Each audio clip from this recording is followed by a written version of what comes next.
Hello दोस्तों। आज हम डिस्कस करेंगे एक ऐसे किताब के बारे में जो पैसे और फाइनेंशियल डिसीजंस के साइकोलॉजी को समझाती है।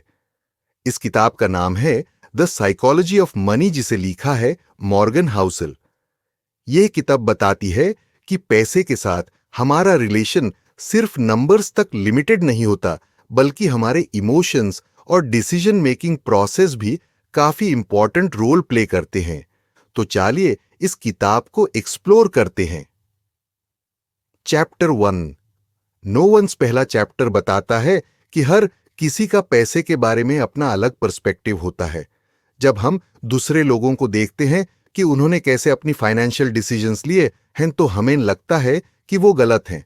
लेकिन ये सच है कि हर व्यक्ति अपनी यूनिक लाइफ एक्सपीरियंसेस और एनवायरनमेंट के आधार पर अपने डिसीजंस लेता है।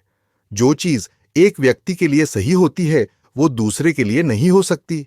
समझदारी ये है कि हम दूसरों की डिसीजंस को समझने की कोशिश करें। Chapter 2 luck and risk. इस चैप्टर में मॉर्गन हाउसल ये बताते हैं कि पैसे कमाने में लक और रिस्क काफी बड़ा रोल प्ले करते हैं। आप अपने हार्ड वर्क और स्ट्रैटेजी से पैसे कमा सकते हैं, लेकिन कभी कभी लक भी काफी जरूरी होता है। किसी काफी सक्सेसफुल व्यक्ति की कहानी के पीछे भी कई बार लक का रोल होता है। हमें अपनी सक्सेस को सिर्फ अपने एफर्ट्स पे नहीं, बल्कि लक और रिस्क का कॉम्बिनेशन समझना जरूरी है। Chapter 3 never enough. यह चैप्टर एक इंपॉर्टेंट लेसन देता है। कभी भी इतना पैसे कमाने का प्यासा मत रहो कि आप अपने पीस ऑफ माइंड को खो दें। हाउसल कहते हैं कि कई बार लोग अपनी जिंदगी काफी कॉम्प्लिकेटेड बना देते हैं, सिर्फ ज्यादा पैसे कमाने की चाह में।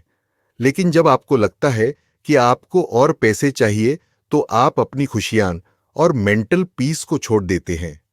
कभी कभी इनफ होना जरूरी है। जितना जरूरत हो उतना कमाइए, लेकिन अपनी लाइफ को बैलेंस में रखिए। Chapter 4 confounding compounding.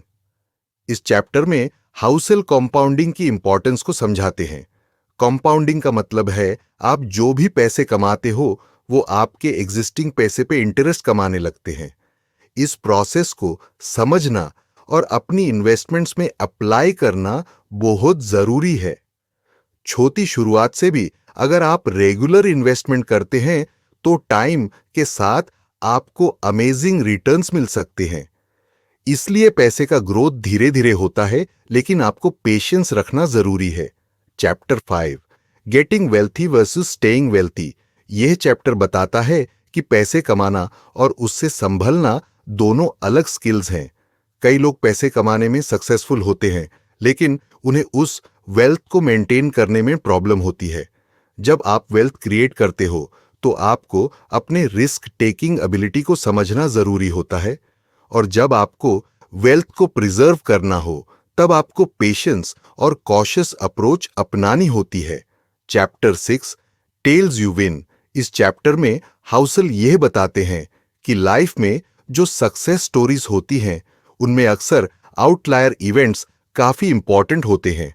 अगर आप अपने इन्वेस्टमेंट्स को डाइवर्सिफाई करते हैं, तो कभी ना कभी कोई ऐसी अपॉर्चुनिटी मिलती है जो बहुत ज्यादा रिटर्न्स देती है। अगर आप थोड़ा सा रिस्क लेते हैं, तो कभी कभी ये ह्यूज रिवॉर्ड्स में कन्वर्ट हो जाता है। ये प्रिंसिपल समझना जरूरी है कि अगर आप अपनी स्ट्रैटेजी को डाइवर्सिफाई करते हैं, तो एक आउटलायर इवेंट आपको सक्सेस दे सकता है। Chapter 7 freedom. इस चैप्टर में हाउसल काफी इंटरेस्टिंग पॉइंट डिस्कस करते हैं। फ्रीडम। पैसा सिर्फ कंफर्ट के लिए नहीं होता, बल्कि आपको फ्रीडम देने के लिए भी होता है। जब आप अपनी फाइनेंशियल इंडिपेंडेंस अचीव करते हैं, तो आप अपने डिसीजंस को अपने टर्म्स पर लेने में सक्षम होते हैं। ये फ्रीडम आपको अपनी टाइम को कंट्रोल करने और अपनी लाइफ को अपने अकॉर्डिंग जीने की एबिलिटी देता है। Chapter 8 man in the car paradox. इस चैप्टर का मेन पॉइंट यह है कि हम अपने कार या किसी भी लग्जरी आइटम को दूसरे लोगों को दिखाने के लिए नहीं खरीद रहे होते, बल्कि हम अपने आप को यह फील करवाना चाहते हैं कि हम सक्सेसफुल हैं। हाउसल का कहना है कि यह पैराडॉक्स समझना जरूरी है कि हम जो आइटम्स खरीदते हैं, वो हमें दूसरों के सामने एक इमेज बनाने के लिए नहीं, बल्कि अपने आप को सक्सेसफुल फील करवाने के लिए होते हैं। आपको अपने डिसीजंस को समझना होगा और अपने वैल्यूज को प्रायोरिटाइज करना होगा। तो ये थी द साइकोलॉजी ऑफ मनी की डिटेल्ड समरी। मॉर्गन हाउसल कहते हैं कि पैसे का असली इंपॉर्टेंस ये है कि आपका रिलेशन उससे किस तरह का है।